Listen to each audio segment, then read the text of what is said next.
August 14, 2019, New York City. The IPO filing is public. You have been working toward this moment for 9 years. The document is 400 pages long. It describes a company valued at $47 billion. It describes a mission to elevate the world's consciousness. It describes a CEO who has sold the naming rights of his company's brand back to the company for nearly $6 million. You read the document one more time. You are 40 years old. You were born in Israel. You spent time on a kibbutz. You spent time in the Israeli Navy. You moved to New York at 22 with almost no money and a sister who was making a name for herself in modeling. You had an idea for baby clothes with knee pads. Then an idea for collapsible heels. Then an idea for co-working spaces. The co-working idea was the one that caught. WeWork was not a complicated concept. You rented buildings on long-term leases. You renovated them. You subdivided them into attractive shared offices. You rented the subdivided spaces to startups and freelancers and eventually corporate clients on short-term, flexible terms. The margin between your long lease cost and your short sublease revenue was the business.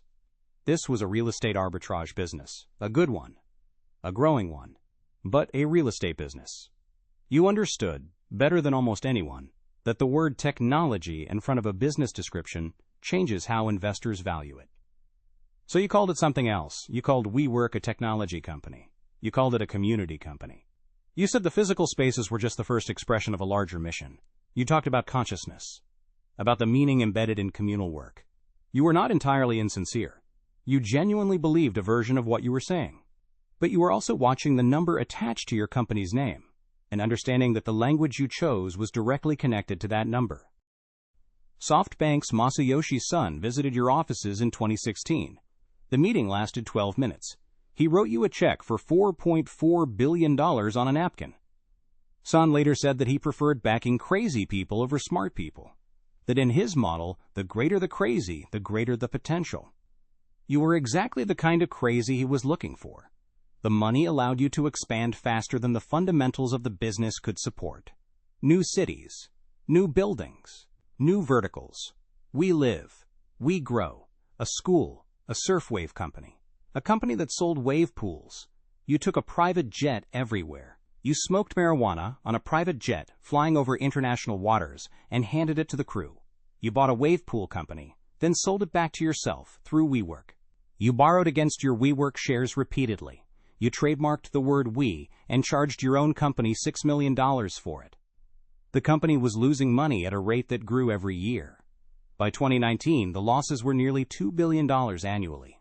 You were spending $1.70 for every dollar you brought in. None of this was hidden.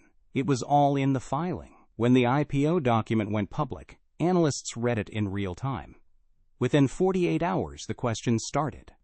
The financial press had never seen a company structure this unusual. The governance terms gave you voting shares with 20 times the power of public shareholders. There were related party transactions everywhere, deals between WeWork and companies you personally owned. The losses were massive, and the path to profitability was described in language so abstract it was almost poetic. The $47 billion valuation collapsed to $10 billion within 2 weeks, then to 8. The IPO was pulled.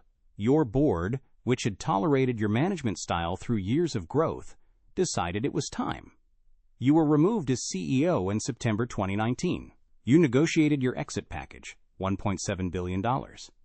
You left. The company filed for bankruptcy 4 years later. Masayoshi-san called the WeWork investment the most foolish in SoftBank's history. He said it in public. He said his own judgment had failed him. The admission was, in its own way, remarkable. Adam Neumann's story is the story of a particular moment in startup culture.